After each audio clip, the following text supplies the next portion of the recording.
The ambulance sirens still echoed in Marcus Wellington's nightmares, even 3 years after the accident.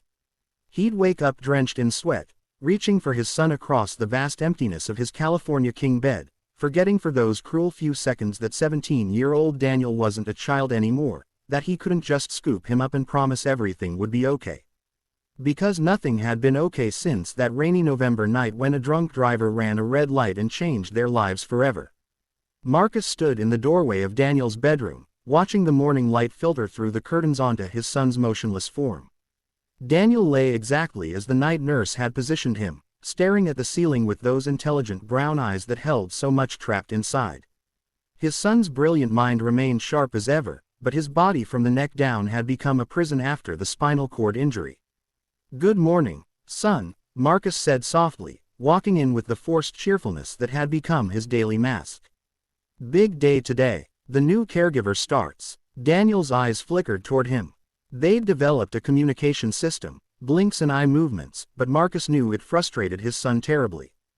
Daniel had been a star athlete, a debate champion, full of dreams about Stanford and changing the world. Now he needed help with everything, every single thing, and Marcus watched the light in those eyes dim a little more each month. The parade of caregivers over the past 3 years had been endless. Some were incompetent, some were cold and clinical, treating Daniel like an object rather than a person. A few had been kind but couldn't handle the emotional weight of the job. And then there was Mrs. Hendricks, who they'd caught stealing jewelry, and Robert, who'd fallen asleep on duty while Daniel desperately needed to be repositioned to prevent bed sores. Marcus had built his fortune in tech security, ironically enough. Wellington Systems designed surveillance equipment for Fortune 500 companies. Yet he'd never thought to protect his own home, his own son, until the stealing incident. After firing Mrs. Hendricks, he'd made a decision that gnawed at his conscience but felt necessary. He installed cameras throughout Daniel's room, hidden in the bookshelf, the smoke detector, the picture frames. He told himself it was for Daniel's safety, for accountability. He didn't tell his son. Daniel had so little privacy left already. The doorbell rang at precisely 8 a.m. Marcus opened the door to find a woman in her mid-50s with kind eyes, graying hair pulled into a practical bun, and hands that looked like they'd seen hard work. Her name was Rosa Martinez, and her references had been impeccable. 20 years of experience, glowing recommendations, a gentleness in her voice during the phone interview that had made something in Marcus's chest unclench slightly. "Mr. Wellington," she said with a warm smile.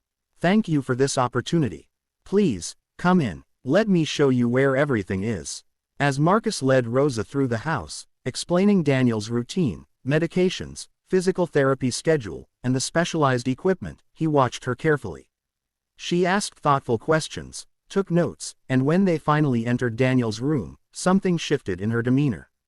"Hello, Daniel," she said, approaching his bed not with pity or discomfort, but with genuine warmth. "My name is Rosa. Your father has told me so much about you. He says you were quite the debater before the accident. I hope you'll forgive me if I talk too much. I have 4 children of my own and they always said I never learned when to be quiet." Was that a slight crinkle at the corner of Daniel's eyes? Marcus hadn't seen his son respond to anyone new in months. Marcus spent the first day observing, then reluctantly returned to his office for a few hours while Rosa worked. That evening, he couldn't help himself. He opened his laptop and pulled up the camera feeds from Daniel's room, telling himself he just needed to check, just needed to make sure his son was safe. What he saw was Rosa talking to Daniel constantly as she worked. Not talking at him, but with him, pausing as if listening to responses, narrating what she was doing and why. "I'm going to move your left arm now, Daniel. I know this part can be uncomfortable, but we need to keep these joints flexible. You let me know if anything hurts, okay? 1 blink for yes, 2 for no." Over the following days, Marcus found himself watching the feeds more and more, fast-forwarding through hours of footage. He watched Rosa read to Daniel from books on philosophy and current events. He watched her set up a tablet with eye-tracking software that she'd researched on her own time, showing Daniel how he could use his eye movements to control it, to communicate more fully. He watched her bring in a small portable speaker and play music, asking Daniel to blink once for songs he liked, building a playlist. But it was what Marcus saw 2 weeks into Rosa's employment that made his hands shake as he gripped his desk. The footage showed Rosa sitting beside Daniel's bed during her lunch break, not eating, just holding his hand and crying silently. "I'm so sorry," she whispered. "I'm so sorry this happened to you. You're just a baby, really. My oldest, Miguel, he's your age. And I watch you lying here with all this life trapped inside, and my heart just breaks." She wiped her eyes and continued, "But I want you to know something, Daniel. I see you. Not the paralysis, not the wheelchair, not the limitations. I see this brilliant young man who still has so much to offer the world. And I know you're depressed. I know some days you don't want to go on. I can see it in your eyes." Marcus's throat tightened. He'd seen it too but hadn't known how to address it, had been too afraid to acknowledge it out loud. "But here's what I believe," Rosa continued. "I believe your life still has purpose. Maybe not the purpose you planned, but purpose nonetheless. And until you can see that for yourself, I'm going to believe it hard enough for both of us. You understand?" Daniel blinked once. Yes. The cameras captured something else over the following weeks. Rosa had started doing something during the late afternoon hours when Marcus was usually at his office. She would finish Daniel's physical therapy, get him comfortable, and then she would pull out a worn notebook from her bag. "Okay, Daniel," she'd say, setting up the tablet. "You've been using those eye movements to communicate with me. You told me yesterday that you used to want to write. So that's what we're going to do.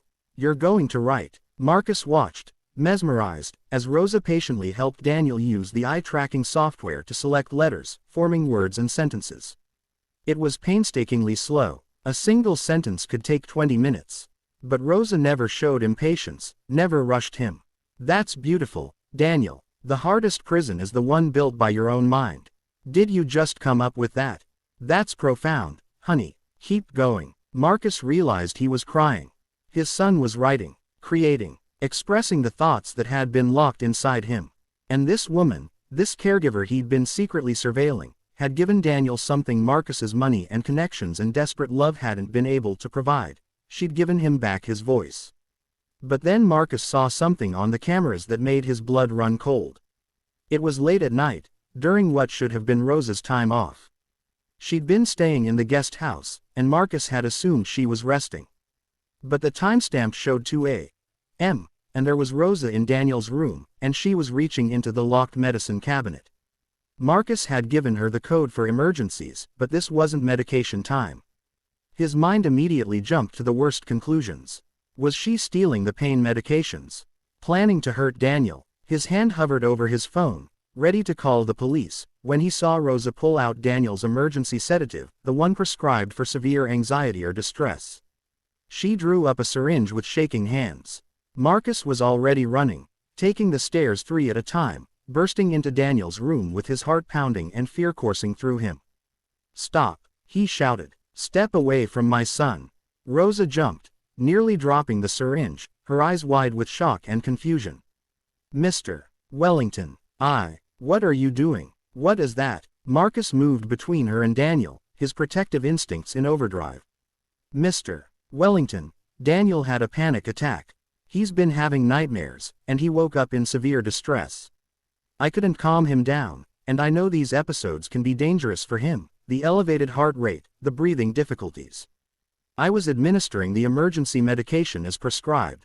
Marcus looked at his son and saw the tear tracks on Daniel's face, the residual panic in his eyes, the rapid shallow breathing. He felt like the world's biggest fool. "I have cameras," Marcus heard himself say. "Hidden cameras throughout this room. I've been watching you." The words hung in the air like poison. Rosa's face shifted through several emotions: shock, hurt, betrayal, and finally, understanding. "How long?" she asked quietly. "Since before you started. I'm sorry. After what happened with previous caregivers, I needed to know Daniel was safe." "So you've been watching everything? Everything I've done with him?"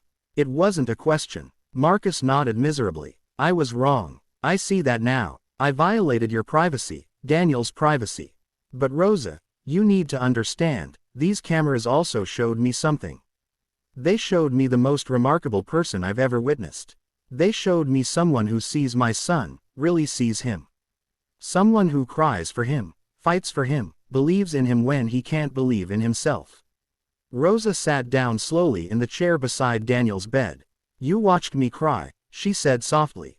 I watched you love him, Marcus corrected, his voice breaking. Not as a job, not for the paycheck, but genuinely love him like he was your own. I watched you give him back something I thought was lost forever. Hope. He turned to Daniel, whose eyes were moving rapidly between them. Son, I'm sorry. I'm sorry for the cameras, for not asking you, for not trusting. I've been so afraid of losing you, of someone hurting you, that I've been trying to control everything. But I can't control this. I can't fix this. And I've been so focused on protecting you that I forgot you needed more than protection. You needed someone to see you as a whole person. Rosa spoke then, her voice gentle but firm. Mr. Wellington, I understand why you did it. But Daniel is not a child, and he's not incompetent.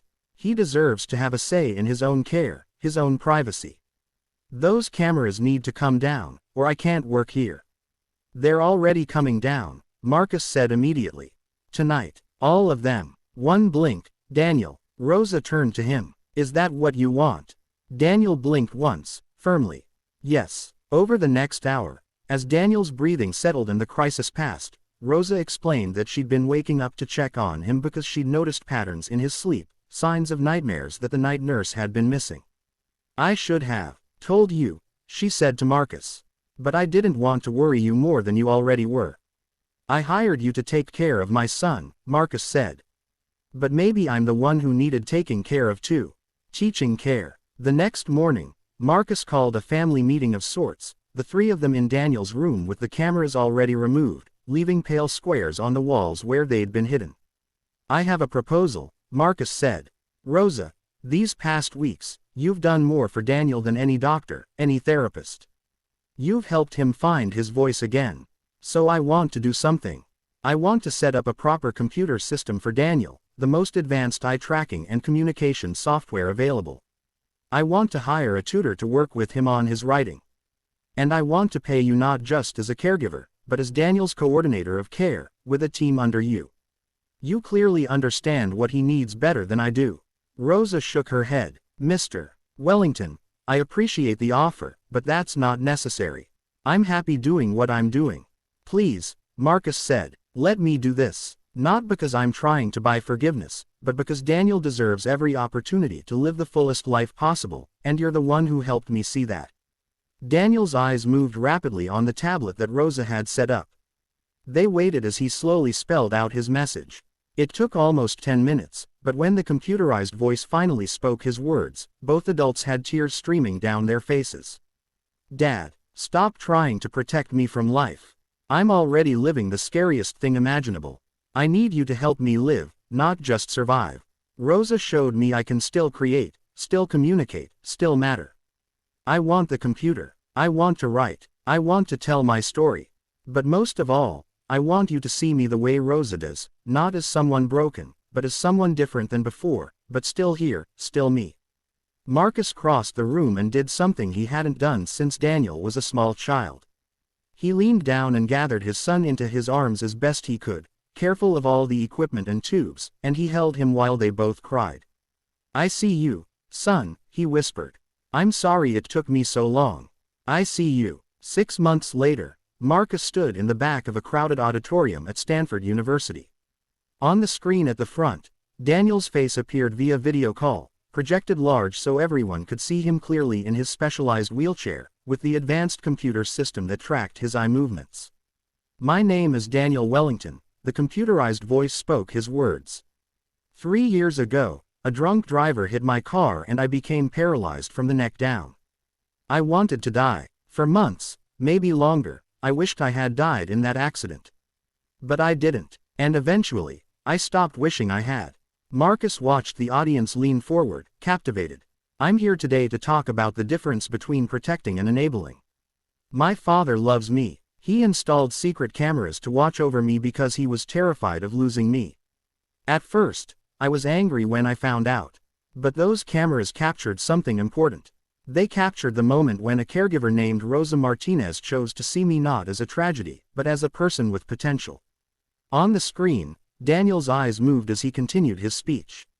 Rosa taught me that my voice wasn't gone, it had just changed form. She taught me that I could still create, still contribute, still matter. And she taught my father that sometimes protecting someone means giving them space to struggle, to fail, to find their own way forward. The presentation continued, showing excerpts from the blog Daniel had started, which had grown to thousands of followers.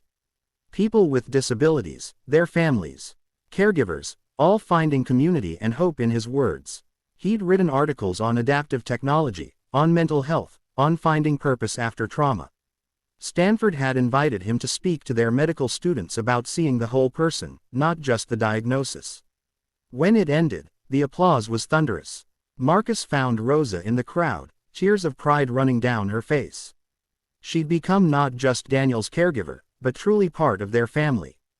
Her children had become Daniel's friends, visiting regularly, treating him normally, teasing him about his terrible taste in music and his pretentious philosophy references. "Thank you," Marcus said to her, "not for the first time and certainly not for the last. Thank you for seeing what I couldn't. You would have gotten there," Rosa said kindly. "Love sometimes makes us blind. We try so hard to protect the people we love that we forget they don't need protection, they need support. There's a difference." That night, back at home, Marcus sat with Daniel in his room, the walls now covered with awards, certificates, printed comments from blog readers whose lives Daniel's words had touched. "Dad," Daniel's voice spoke through his computer, "I need to tell you something. I've been talking with my therapist about this.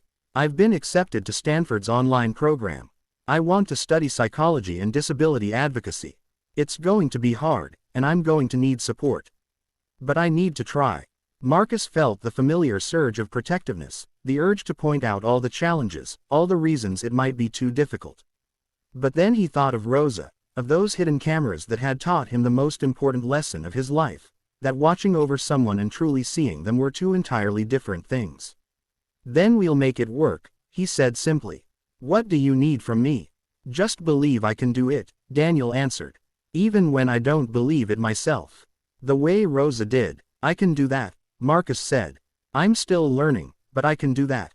2 years later, Marcus would stand in another auditorium, watching Daniel receive his associate degree, awarded to a young man who'd written a thesis on rehabilitation psychology that was being published in an academic journal. Rosa would be there, cheering louder than anyone. Her daughter would push Daniel's wheelchair across the stage while the crowd gave him a standing ovation. But that night, in the quiet of Daniel's room with its empty walls where cameras used to hide, Marcus simply held his son's hand and made a promise. "I won't try to protect you from life anymore," he said. "I'll just try to help you live it." Daniel blinked once. Yes, and somewhere in that small gesture was everything that mattered. Trust, hope, and the understanding that sometimes the greatest act of love is not shielding someone from the world, but standing beside them as they face it. The cameras had shown Marcus his mistake, but it was Rosa's compassion and Daniel's courage that taught him how to correct it.